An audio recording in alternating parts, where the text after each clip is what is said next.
यदि संसार में आपको भवसागर से पार जाना है और जिंदगानी सफल बनानी है तो काम करते रहो और नाम ना भूलो। कैसे नाम जपें काम के समय, मैं करके बताता हूं कैसे करना चाहिए। सबसे पहले जब हम सोकर उठें तो हमें क्या करना चाहिए? हम पहले तो यह निश्चित करें कि हमें उठना कब है। हमें कब उठना चाहिए? सूर्योदय के पहले। सूर्य उदय के पहले जो लोग उठ जाते हैं, जिस घर के लोग उठते हैं, कहते हैं सूर्य उदय के पहले आपके घर में झाड़ू लग जाए, आपका मेन गेट खुल जाए, खिड़कियां खुल जाएं और सूर्य का पहला प्रकाश यदि आपके घर पे आया तब तो आपके घर में सुख शांति और समृद्धि की कभी कमी हो नहीं सकती। जीवन में दुख वो लोग पाते हैं जिनके 7 बज गए, सूर्य भगवान आ गए, अभी तक दरवाजा नहीं खुले, खिड़कियां नहीं खुली, सो रहे हैं, राक्षस राज अभी सो रहे हैं। 7 बज गए, सूर्य भगवान सिर पे चढ़ रहे हैं, अभी तक आप सो रहे हैं। क्या ये हमारी सभ्यता, हमारा संस्कार है? ना, हमारे संस्कार हैं जब हम छोटे थे ना, ये दास अपनी बात कर रहा है, जब हम 10 वर्ष के थे तब हम मंदिर में पूजा करते थे। हम मंदिर में, हमारे पिताजी मंदिर में पुजारी थे, एक मंदिर की पूजा करते थे। तो हम जब 10 साल के थे तब हम 4 बजे स्नान करके 5 बजे पूजा खत्म करके और 5 से 6 बजे तक में सुंदरकांड का रोज पाठ करते थे, हनुमान चालीसा का रोज पाठ करते थे, रोज पाठ करते थे। 6 बजे सवेरे 6 बजे मंदिर की पूजा और पाठ करके बाहर आ जाते थे अपने काम के लिए, और 6 बजे बाहर आकर गाय के लिए घास लेने के लिए खेत चले जाते थे। चारा काट करके गाय को खिलाते थे, फिर नाश्ता करते थे, फिर रोटियां, नाश्ते में रोटी और अचार खाते थे। हाँ, कभी गुड़ भी खा लेते थे रोटी के साथ। ये दिनचर्या थी। पहला काम हमारा भगवान को धन्यवाद देना होना चाहिए, गौ सेवा होनी चाहिए। ये हमारे संस्कार, हमारा रक्त, हमारे रक्त में है ये। बिना पूजा किए अच्छा ही नहीं लगता। तो क्या करो? सूर्य उदय के पहले, सूर्य भगवान कब उदय हो रहे हैं? लगभग आप 5:30 बजे बिस्तर त्याग दो। बिस्तर त्यागने के पीछे भी कारण कैसा है, कैसे त्यागना है? डायरेक्ट उठ के चलना नहीं है। सबसे पहले जैसे ही आपकी आंख खोले, आंख खोलते ही राम नाम ते ही सुमिरन कीन्हा, हृदय हरस कपि सज्जन चीन्हा, यही सन हठी करी हूं पहचानी, साधु ते हो ही न कारज हानि। हनुमान जी जब लंका में गए और विभीषण की कुटिया पर गए तो विभीषण सवेरे 4 बजे जागे और जागते ही उन्होंने क्या बोला? राम। अर्थात आप जब जागें तो जागते ही राधे कृष्ण सीताराम श्रीमन नारायण भगवान का नाम हरे कृष्ण कृष्ण कृष्ण हरे जपें। भगवान का नाम लेते हुए बिस्तर से उठें, उठकर बैठ जाएं। बिस्तर पर सीधे पड़े थे, उठ के बैठ गए। बैठकर क्या करना है? भगवान का नाम, हे प्रभु आज का दिन आपने दिया उसका धन्यवाद। फिर दोनों हाथ का ऐसे मंथन करना चाहिए और जब हाथ गर्म हो जाए तो फिर हमें हथेली को ऐसे खोलना चाहिए।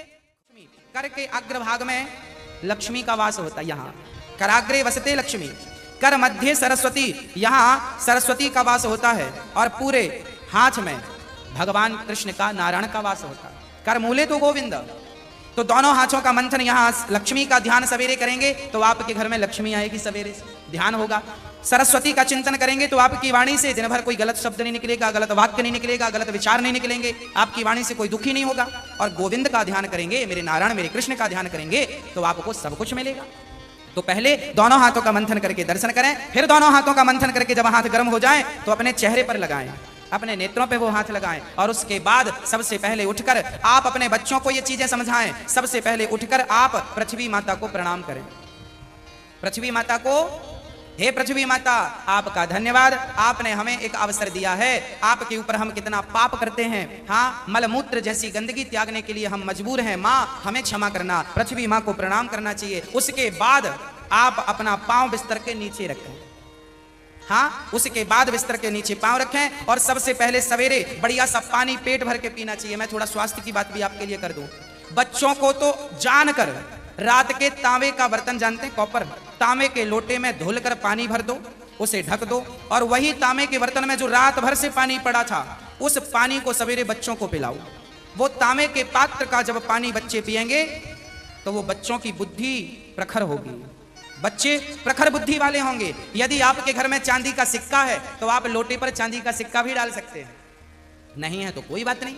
चांदी का सिक्का जब लोटे पे डालेंगे और उसमें पानी भरेंगे, पानी का स्पर्श चांदी और तांबे से जब होता है तो पानी शुद्ध हो जाता है, पानी के दोष समाप्त हो जाते हैं और पानी की शक्ति बढ़ जाती है। अरे फिल्टर करने वाली मशीनें जो आपने घर में लगवा रखी हैं, आरओ, ये क्या करते हैं? ये पानी वेग से जाता है, टकराता है, टकराने से पानी की शक्ति घटती और बढ़ती है। सबसे ज्यादा शक्तिशाली पानी कौन सा? झरने का पानी। गंगा का पानी शक्तिशाली क्यों है? क्योंकि वो हजारों किलोमीटर की यात्रा करता है, पानी पत्थर से टकराता है, उसकी शक्ति बढ़ जाती है। तो चांदी और कॉपर की जब पानी स्पर्श करता है तो उसकी शक्ति बढ़ जाती है। वो पानी आप अपने बच्चों को पिलाएं, आप पिएं। 1 लीटर पानी सुबह बच्चों को पिलाएं उठकर, और बच्चों को जब पानी पिलाएंगे पेट में पानी जाएगा तो पेट की सारी गंदगी साफ होगी, आप अपनी क्रियाओं से निवृत्त हों, और उसके बाद आप स्वच्छ कपड़े पहने, और सबसे पहले हिंदू परंपरा के अनुसार 1 लोटे में जल भरें, तांबे के लोटे में, और सबसे पहले बच्चों के हाथ से 1 लोटा जल सूर्य भगवान को चढ़वाएं। जिसकी बुद्धि बिल्कुल शून्य है, जिन बच्चों की बुद्धि कम है या शून्य है, ऐसे बच्चे यदि जल चढ़ाएं तो उनकी बुद्धि प्रखर हो जाती है सूर्य नारायण की कृपा से। आप सभी बच्चों को, हम सब हिंदुओं को, चाहे वो स्त्री हो या पुरुष हो, बालक हो या बालिका हो, सबको सूर्य भगवान को जल चढ़ाना चाहिए। कैसे चढ़ाएं? ओम सूर्याय नमः, आदित्याय नमः, भौमाय नमः, खगाय नमः, भास्कराय नमः। सूर्य भगवान के 12 नाम आप ले लीजिए और जल चढ़ाइए, सूर्य भगवान को प्रणाम कीजिए, खड़े खड़े 7 बार घूम जाइए, प्रदक्षिणा कीजिए। सूर्य भगवान की 7 परिक्रमा होती हैं, 7 प्रदक्षिणा कीजिए सूर्य भगवान की। और उसके बाद यदि आप पति पत्नी में कोई खटापटी चल रही है, झगड़ा चल रहा है, तो आप भी जल चढ़ाएं सूर्य भगवान को, पर उसमें आप थोड़ा सा गुड़ डाल लें, गुड़, मीठा पानी। जब मीठा जल चढ़ाएंगे सूर्य भगवान को तो आपके रिश्तों में मिठास बनी रहेगी। और मैं आपको बता दूं कि आप अपने बच्चों को जो जल चढ़वाएं वो सादा जल ना चढ़वाएं, उसमें थोड़ी कुमकुम डाल लो, रोली लाल कर लो पानी को, लाल पानी सूर्य भगवान को चढ़ाओ, रंगीन पानी सूर्य भगवान को, या चंदन घिस के डाल लो, एक केसर का पत्ता डाल लो, ऐसा रंगीन पानी जब सूर्य भगवान को चढ़ाएंगे तो आपके जीवन में भी नाना प्रकार के भक्ति के रंग, प्रेम के रंग, ज्ञान के रंग चढ़ेंगे। हाँ, तो सूर्य भगवान को प्रणाम करो। उसके बाद आप अपने घर से, जो आपके मंदिर हैं घर पे, ठाकुर जी को बढ़िया पूजन करो। एक थाली साफ करो, थाली में बढ़िया सा एक स्टार बनाओ, चंदन का स्टार बनाओ, चंदन से स्टार बनाओ। उस स्टार, चंदन से स्टार बनाकर बीच में ओम ओम ओम लिखना चाहिए। और फिर जो खंड बचेंगे ना, स्टार बनाएंगे तो बीच में ओम लिखेंगे। आजू बाजू जो खंड बचेंगे उनमें आपको लिखना है, या तो आप लिखें श्री राधा कृष्णाभ्याम नमः, या तो आप लिखें श्रीमन नारायण, है ना। आपके जो भी इष्ट हैं उनका नाम लिखें। श्री राधा, एक खंड में लिखें श्री, फिर एक में रा, फिर धा, फिर राधा हो गया, फिर श्री कृष्णाभ्याम नमः ऐसा लिखें। श्री सीतारामाभ्याम नमः भी लिख सकते हैं। ऐसा लिख के फिर लड्डू गोपाल जी को उस पर बिठाओ। ठाकुर जी आपके घर पे होंगे ना, लड्डू गोपाल जी। आपने जब वो स्टार पर ये सब बना लिया तो वो यंत्र बन जाता है। उस यंत्र को जल डालकर पहले प्रणाम कीजिए, जल डाल के प्रणाम करके फिर उसे आप प्रेम से प्रणाम कीजिए, और प्रणाम करके फिर ठाकुर जी को बिठाइए। ऐसे देखिए टीवी पे दिख रहा है, ऐसे आपको बनाना है। ऐसे आपको बना के ओम, फिर उसमें तुलसी का पत्ता चढ़ाइए लिख करके सब में, और फिर उसको प्रणाम कीजिए, जल चढ़ाइए, तुलसी चढ़ाइए। ये एक यंत्र बन गया, और इसे प्रणाम कीजिए। फिर इसके ऊपर ठाकुर जी को बिठाइए, गोविंद को बिठाइए, बिहारी जी को बिठाइए, और बिठाकर फिर उन्हें स्नान कराइए, प्रेम से स्नान कराइए। कैसे स्नान कराएं? ऐसे स्नान कराएं, और बोलते रहिए श्रीमन नारायण।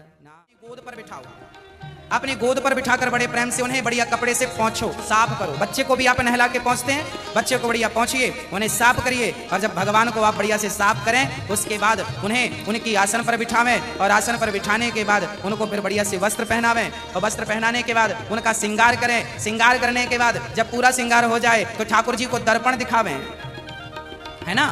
फिर भगवान जी को दर्पण, आप लोग भी दर्पण देखते हैं कि नहीं?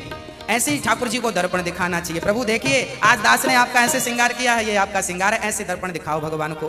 हाँ, भगवान को बढ़िया सा दर्पण दिखाओ। भगवान को दर्पण दिखाकर फिर उनको प्रणाम करो, और प्रणाम करते हुए कहो, प्रभु आप ही हमारी माँ हैं, हे प्रभु आप ही हमारे पिता हैं, हे गोविंद आपके सिवा हमारा इस सृष्टि में कोई नहीं है। हे प्रभु, माना कि मैं अपराधी हूँ, माना कि मैं पापी हूँ, पर मुझे स्वीकार करना आपका ही काम है भगवान। हे नाथ, मैं आपको कभी भूलूं नहीं। एक बार जरा सभी बोलिए, हे नाथ मैं आपको कभी भूलूं नहीं। हे नाथ मैं आपको कभी भूलूं नहीं। हे प्रभु मैं सदा आपका स्मरण करता रहूं, सदा आपका चिंतन करता रहूं। हे नाथ मैं आपको कभी भूलूं नहीं। ऐसी हमें प्रार्थना करनी चाहिए, भगवान को प्रणाम करना चाहिए, बढ़िया सी आरती उतारनी चाहिए, बढ़िया सा भोग लगाना चाहिए, और बढ़िया आरती उतार कर देखो भोग, भगवान को कई लोग ना भोग ऐसी रख देते हैं, ऐसे नहीं, भगवान को एक एक तोड़ करके जैसे हम बच्चों को खिलाते वैसे हमें खिलाना चाहिए, भोग ऐसे लगाना चाहिए। खिलाओ 5 बार, कम से कम 5 बार तो खिलाओ, खिलाओ भगवान को। खिलाने के बाद फिर आचमनी से जल घुमाओ, भगवान को पानी पिलाओ, है ना, पानी पिलाओ भगवान को, बढ़िया पानी पिला के उनका मुंह पोंछो, बढ़िया कपड़े से ऐसे मुंह पोंछो भगवान जी का।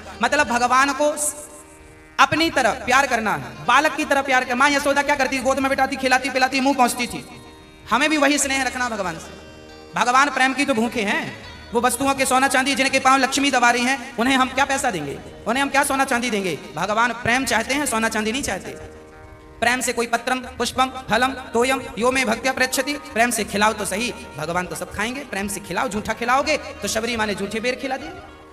हाँ, सब खाते हैं, प्रेम होना चाहिए। अरे मेरा आपसे प्रेम है ना तो मैं आपके घर बासी रोटी भी खा लूंगा, और प्रेम नहीं है तो 56 भोग आप दे देना, हमें पसंद नहीं आएंगे। तो आप और हम जब प्रेम के भूखे हैं तो भगवान क्या वस्तुओं के भूखे हैं? वो प्रेम चाहते हैं, आपका स्नेह चाहते हैं।